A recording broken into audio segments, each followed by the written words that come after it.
총선을 보름 앞두고 있습니다. 뉴스웨저에서는 각 당의 지도부 모시고 총선 전략을 들어보는 시간 갖고 있는데요. 이름하여 총선 전략 시리즈입니다. 오늘은 민주당과 국민의힘 전략 차례로 들어볼 텐데요. 먼저 민주당 홍익표 원내대표 나오셨습니다. 대표님 어서 오십시오. 네, 반갑습니다. 네.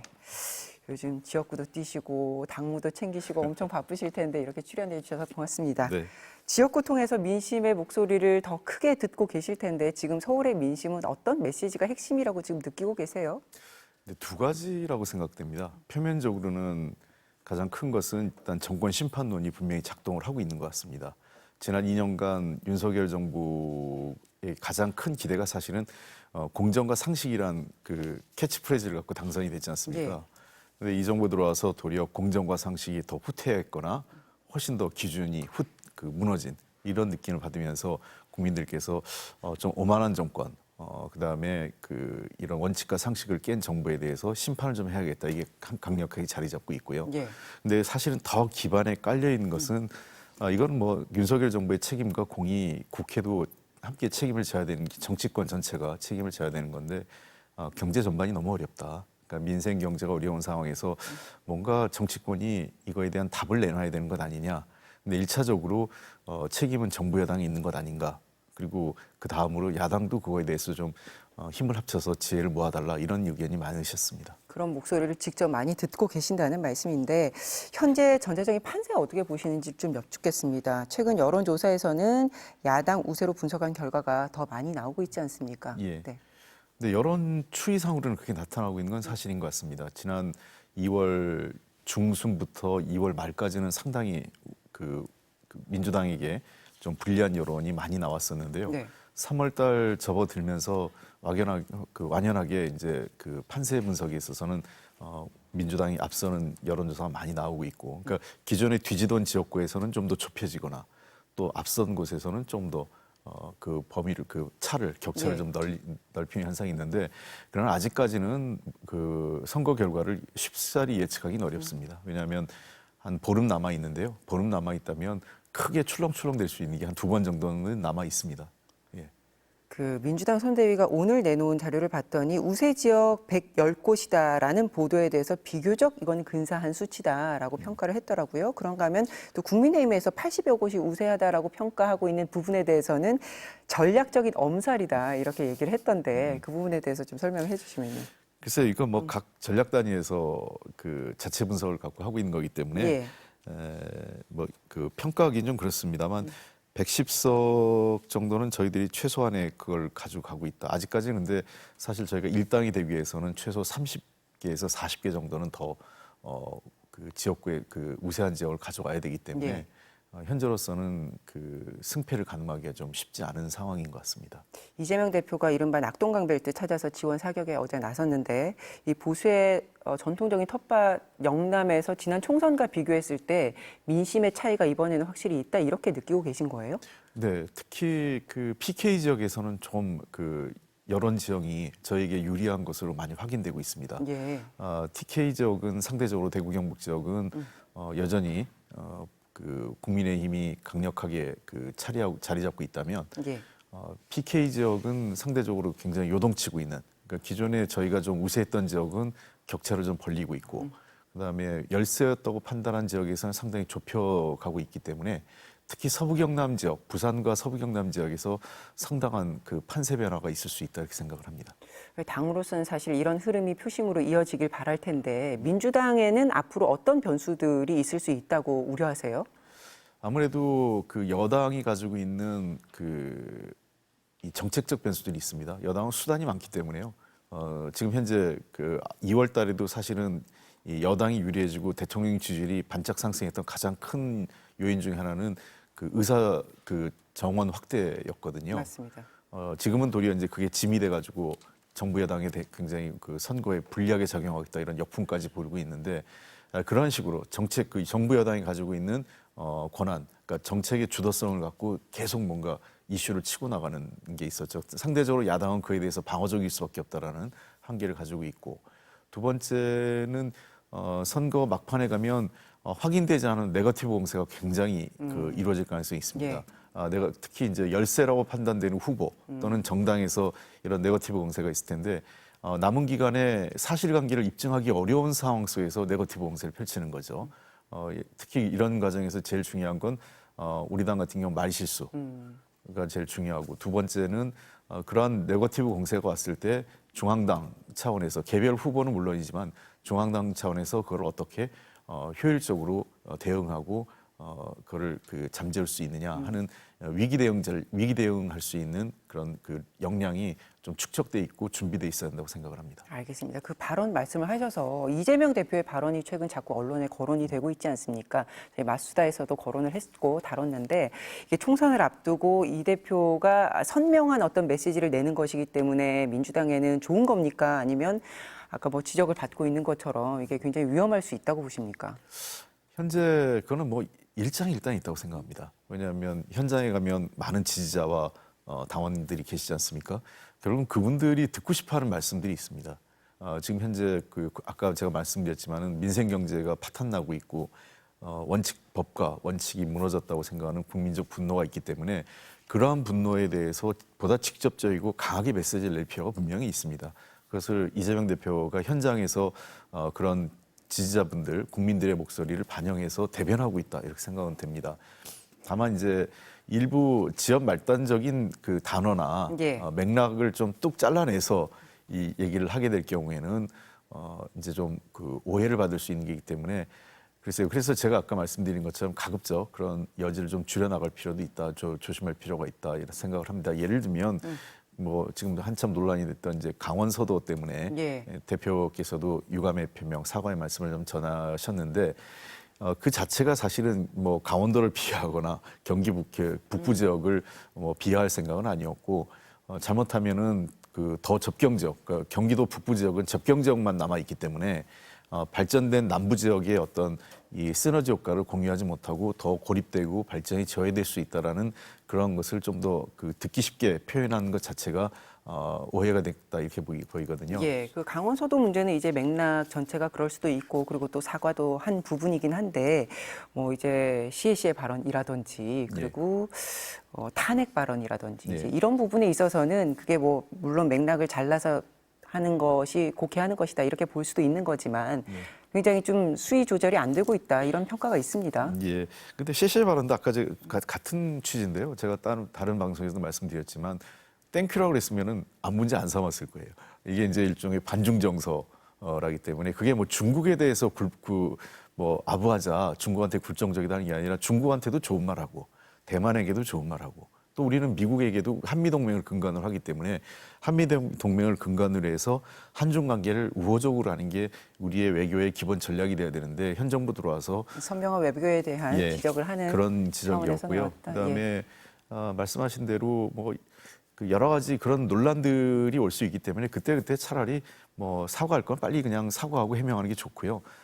근데 전체적으로 이재명 대표의 발언 맥락을 보면 그런 취지는 아닙니다만 민감한 시기이기 때문에 뭐 저희 당 전체가 저도 그렇고 조금은 좀 경계하고 주의해야 되지 않을까 이런 생각은 듭니다. 이 대표의 이 민생 회복 지원금 제안을 두고는 여당은 물가 상승으로 이어질 게 뻔한 아주 기본적인 경제 논리를 모르고 말을 하는 것이냐 이렇게 비판을 하는데 이건 어떻게 봐야 됩니까? 그거는 두 가지 다 맞을 수 있고 틀릴 수 있습니다. 뭐 제가 좀 냉정하게 말씀드리면 전통적인 경제학 이론에서는 물가 상승률을 잡기 위해서는 시장에서의 소위 화폐 양을 줄이는 게 인플레이션을 잡는 전통적인 방식입니다. 그러다 보니까 금리를 인상하고 예를 들면 뭐 대출을 억제한다든지 뭐 이런 방식을 통상적으로 취하는 전통적 방식인데 그게 하나는 이제 화폐 양에 관련된 문제가 있고 최근 들어와서 화폐를 아무리 쏟아내지만 실질적으로 이 인플레이션이 발생하지 않았습니다. 왜냐하면 코로나 시기라든지 2015년 이후에 소위 뉴노멀이라는 경제 속에서 그게 발생하지 않았던 이유는 화폐 양도 중요하면 화폐 유통 속도도 중요하거든요. 화폐 유통 속도 등을 감안할 때 단순히 25만 원 정도를 1인당 지급했다고 해서 인플레이션이 발생하느냐 그렇지 않다는 경제학자들의 입장도 많이 있습니다. 지금 현재 문제는 핵심은 이런 것 같습니다. 저는 뭐 1인당 25만 원을 고집할 생각은 없습니다. 우리는 정책적 제안을 던진 겁니다. 지금 현재 가장 중요한 것은 경제가 어렵고 국민의 삶이 팍팍한데 정부가 할 수 있는 재정적 역할을 뭘 할 것이냐. 재정의 적극적인 역할을 좀 제시해 달라는 겁니다. 왜냐하면 우리가 얘기하는 25만 원을 안 받겠다면 정부는 뭔가 다른 대안이라도 제시해야 되는데 그저 안 된다, 못 하겠다. 그러니까 대기업이나 예를 들면 산업 구조전환 부실 기업에서는 몇 조 원을 쏟아부으면서 국민들의 삶이 직접적으로 어려운 것은 단돈 한 푼 쓰려고 하지 않는다. 이거는 제가 보기엔 형평성에 맞지 않은 것이죠. 그래서 저희는 저희가 제시한 25만 원 안을 포함해서 이러한 그 국민의 그 삶을 좀 더 살릴 수 있고 경제를 회복할 수 있는 안을 갖고 여야가 같이 토론하고 지혜를 모아갔으면 좋겠습니다. 예. 그 시기적으로 정권 중간에 치러지는 총선인 만큼 선거의 성격이 정권에 대한 어떤 책임을 묻는 그런 선거일 수밖에 없는데 그럼에도 불구하고 민주당이 최근까지 여론의 지지를 좀 많이 잃었던 게 사실이지 않습니까? 예. 어떤 이유에서라고 분석하십니까? 네, 여러 가지 이유가 있었을 것 같습니다. 아직까지는 지난 2년간 저희가 정권을 내준 지 2년 됐거든요. 예. 정권을 내준 세력에 대한 국민들의 그 화가 아직은 안 풀리셨어요. 왜냐하면 저희가 부족한 게 있었고 잘못한 게 있었기 때문에 결국 국민들께서 저희에게 주어진 권한을 회수해 간 것 아니겠습니까? 그래서 첫째는 저는 우리 당이 왜 정권을 내줬냐에 대한 제대로 된 반성과 분석이 없었다고 생각을 합니다. 그러니까 대선 패배에 대한 분석이죠. 단순히 대선 패배는 첫째 대선 패배는 그 당시에 대선 캠페인 과정, 예를 들면 후보와 그다음에 우리 정당이 어떻게 선거를 치렀는지 조직적으로 제대로 했는지 이것도 있지만 지난 정권에서 했던 정책들 중에 잘못된 건 무엇이고 또 우리가 국민들한테 좋은 평가받는 건 무엇이고 이런 걸 한번 걸렀어야 되거든요. 그런 과정을 제대로 하지 못했다라는 게 1차적인 책임이고 그러다 보니까 잘못을 제대로 우리가 분석하지 못하니까 반성이나 또는 대안을 새롭게 뚜렷하게 제시를 못했습니다. 그게 첫 번째 문제고요. 두 번째는 신뢰성의 위기라고 생각을 합니다. 우리 당도 그렇고 지난 정부에서 약속했던 부분들에서 제대로 이행하지 못한 부분들. 예를 들면 모든 약속을 꼭 지킬 수 있는 건 아닙니다. 공약을 했지만 못 지키는 경우가 생기는데 그러한 약속을 못 지킬 때는 사과하고 왜 못 지키는지에 대한 진솔하고 이 상황에 대한 설명이 있어야 되는데 그런 게 잘 없었던 거죠.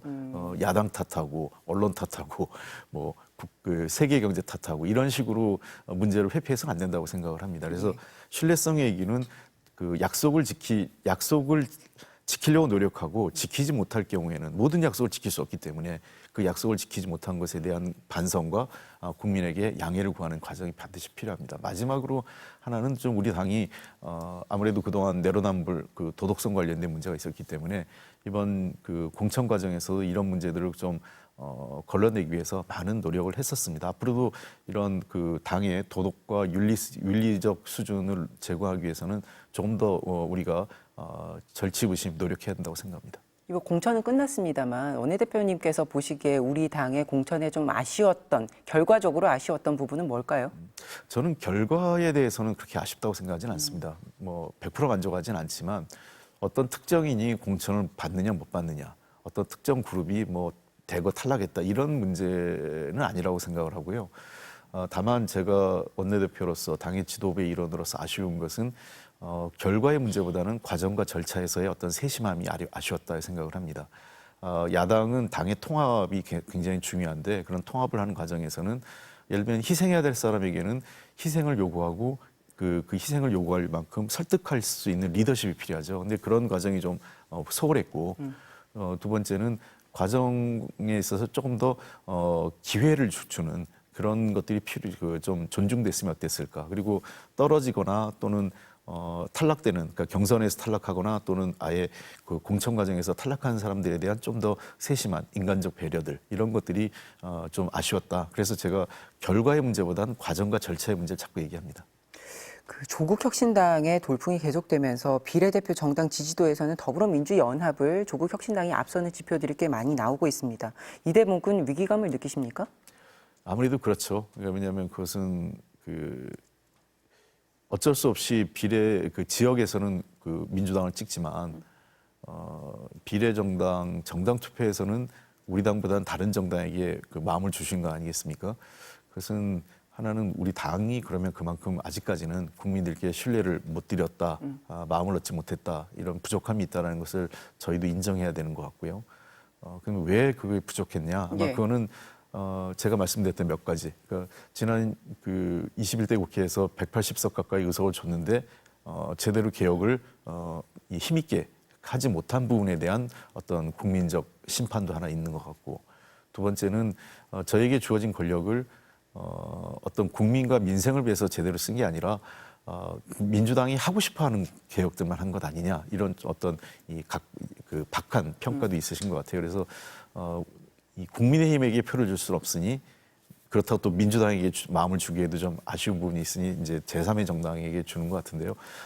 아직은 뭐 선거 그 과정이 다 끝나지 않았기 때문에 지역에서 저희들이 본격적으로 선거 운동을 하기 시작하면 조금씩 비례정당인 그 더불어민주연합에도 국민들께서 조금씩 마음을 모아주시지 않을까 생각을 합니다. 그래서 이른바 그 몰빵론입니다. 지역구도 그리고 비례도 우리 민주당에게 표를 달라, 이런 구호를 내세우고 있는데 이게 실제 이렇게 효과가 있어 보이지는 않습니다. 지금 지표상 나타날 때는. 그래서 시간이 얼마 남지 않았는데 이 비례 부분에 있어서는 당은 어떤 전략을 갖고 계십니까?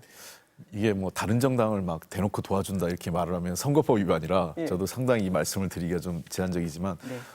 어쨌든 그 조금은 좀 간판 스타가 좀 있었으면 하는데 그 부분이 좀 아쉽습니다. 아무래도 저희가 좋은 사람을 모신다고 했을 때 모신 사람들이 주로 신인이나 또는 그 다양한 계층에서 인재분들을 영입하다 보니까 때로는 선거는 약간 셀럽과 같이 국민들께서 잘 알고 인지도 높은 사람들이 있어야만 되는데 네. 상대적으로 국민의 조국 혁신당에 비해서 더불어 민주연합엔 그런 부분이 좀 적은 것 같아요. 그런 부분도 약간 그 지지율을 끌어올리지 못하는 그런 면이 있고, 그쪽에는 특히 당 대표가 조국 그 전 장관이 전면에 났으니까 확실한 셀럽과 그걸 가지고 있는 분 아닙니까? 셀럽이시고 그 지지층도 가지고 있고. 근데 우리 당이 이 선거법상 이재명 대표나 또는 저희 당의 지도부가 직접적으로 그 더불어민주연합을 지지하거나 지원할 수 없는 상황이다 보니까 이 득표율을 끌어올리는데도 좀 제한적이지 않을까 생각을 합니다. 대표님은 개인적으로 조국 혁신당의 돌풍이 지금 불편하세요? 아니면 좀 든든한 부분도 있으세요? 어떠세요?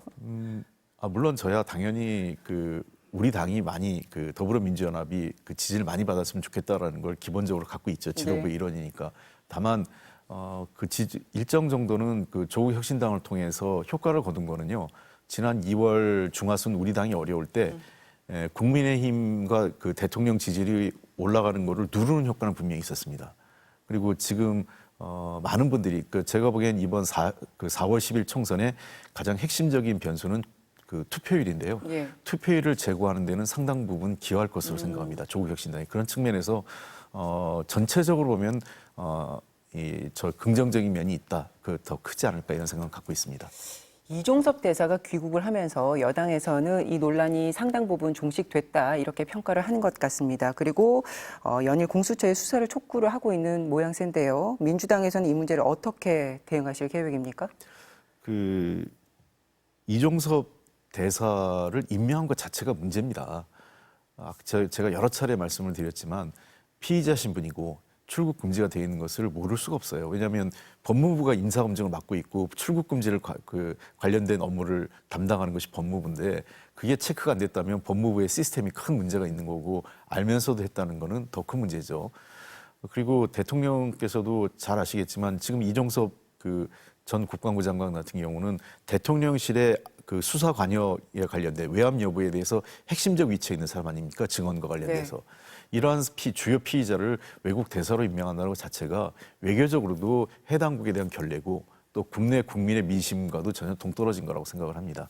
즉 이종섭 대사의 국내 귀환이 문제가 아니라 이 수사를 제대로 받고 진실을 밝히라는 것이 핵심이기 때문에 문제의 해결이 아니라 이제는 진실로 다가가는 첫 번째 단추가 꿰어졌다, 이렇게 보입니다. 그리고 그 문제는 공수처에 대한 수사인데요. 예.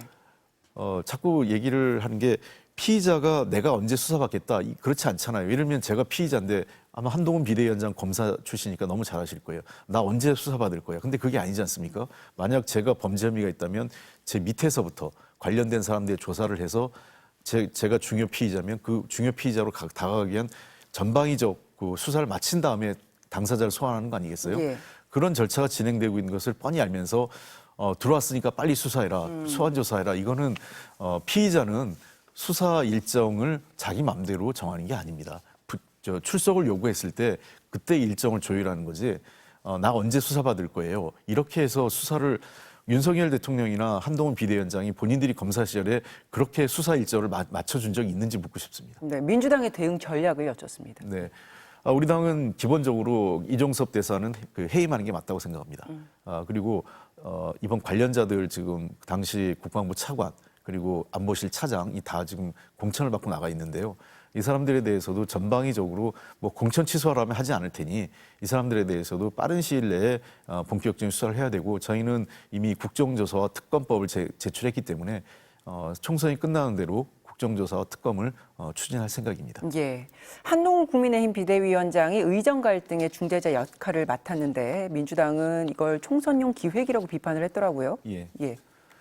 처음부터 저희가 예상을 했었습니다. 몇 차례 이재명 대표께서도 그런 얘기를 했고 저도 비슷한 얘기를 여러 차례 했는데 아마 총선 때까지는 의사 때리기를 해서 국민적 분노를 키우고 총선 지나고 나면 결국은 적정한 선에서 이걸 타협하고 넘어가려고 하는 것 아니냐 이런 얘기들인 거죠. 그래서 아까도 말씀드렸지만 2월 중하순에 대통령 지지율과 여당 지지율이 올라간 가장 큰 요인 중에 하나가 의사정원 확대였거든요. 근데 이게 장기화되고 실제로 동떨어 정부 여당이 아니 매우 비현실적입니다. 지금 현재 의대 정원이 전국적으로 3,000명이 조금 넘는 수준인데 2,000명을 늘리겠다라는 거는 이게 매우 비현실적입니다. 그러니까 제가 의대 학장님들하고 의사협회가 아니라 의대 학장님들 쪽에 얘기 들으면 이거 순전히 교육적 차원에서 제대로 된 교육을 하려면은 보수적으로 보면 한 350명 선 그리고 많으면 한 700명 안팎이 지금 당장 늘릴 수 있는 최대치라는 겁니다. 왜냐하면 일반 그 다른 학과들처럼 100명 강의실을 200명, 300명 강의로 하는 게 아니잖아요. 예, 예를 들면 그래서 의대는 의료계에서는 계속해서 그게 지금 현실적으로 예, 부당하다는 걸 그렇습니다. 강조를 하고 교수도 있는데 필요하고 예. 그다음에 실습도 해야 되는 게 실습 그런 기자재도 다 갖춰야 되기 때문에 현실적으로 불가능한 것을 밀어붙이는 거죠. 그래서 당초 그래서 우리 정부의 때도 1년에 한 400명씩 해서 10년간. 근데 이 정부는 지금 2년에서 5년간 2,000명씩 5년간 하겠다는 거거든요. 예, 그래서 이렇게 갈등이 첨예한 가운데 어쨌든 지금 대표님께서는 기획된 어떤 시나리오다라고 말씀을 그렇습니다. 하시지만 어쨌든 한동훈 비대위원장이 나서든 여당이 나서든 해서 이 갈등이 해결이 되면 국민들 입장에서는 참으로 고마운 일일 텐데요. 그 추구가 현실적으로 있다고 보십니까? 지금 해결될 거라고 보세요? 지금 현재로서는 아마 총선 전에는 쉽지 않을 거로 보입니다. 왜냐하면 지금 총선 전에 그 의사단체로부터 양보를 받아내기가 쉽지 않거든요. 결국은 정부가 양보를 해야 되는데 한 발 물러서야 되는데 그 경우에는 뭐 처음부터 기획이었다는 것 그리고 또 의사단체에 굴복했다는 것이 드러나기 때문에 좀 갈팡질팡하는 것 같아요. 네. 한동훈 비대위원장이 그제는 이제 이런 좀 유화적인 얘기를 했다가 네. 다시 대통령께서 어제는 또 강경한 입장을 또 내놓고 이러면서 왔다 갔다 하는 것도 있기 때문에 현재로서는 의사정원 확대 2,000명 선을 예. 어떻게 할 건지에 대한 정권 내, 그러니까 여권 내에 어떤 그 합의가 완벽하게 이루어지지 않은 것 아니냐. 그러니까 자기들 의견에서 오늘 다르고 내일 다르고 그 상황이 그런 것 같습니다. 알겠습니다. 제가 이게 여야 시간을 똑같이 배분을 해야 돼서 굉장히 지금 마음이 쫓기고 있는데 마지막 질문을 드리기에 앞서 하나만 더 여쭤보면 이제 시간이 정말 얼마 남지 않았기 때문에 뭔가 메시지들이 분명하게 국민들께는 전달돼야 될 텐데 이번 총선의 의미 민주당 입장에서는 뭐라고 규정하십니까? 이번 선거는 민주주의를 살리고 그 민주주의를 후퇴시킨 그 정권에 대한 심판입니다. 그리고 단순히 정권 심판이 아니라 경제와 민생을 살리는 중요한 정치적 선택이기 때문에 국민들께서 자신들의 삶이 이렇게 팍팍해진 것에 대한 책임을 반드시 묻고 새로운 변화와 새로운 정치적 선택을 하실 때라고 저는 생각합니다. 각 당이 나오시면 동일하게 이 질문으로 마무리를 합니다. 더불어민주당을 대표해서 호소하고 싶은 점 30초 드립니다. 네. 더불어민주당이 부족한 면도 있었습니다. 그러나 그동안 2년간 절치부심 더불어민주당도 많이 개혁하고 변화했습니다. 오직 국민과 민생만을 바라보면서 대한민국의 미래를 책임지겠습니다. 기후위기, 인구절벽 문제 등을 반드시 해소하는 미래를 책임지는 정당, 현재 민생을 함께 해결할 수 있는 유능한 정당으로서 국민들께 다가가겠습니다. 네, 더불어민주당 홍익표 원내대표와 시간 가졌습니다. 고맙습니다. 네, 감사합니다.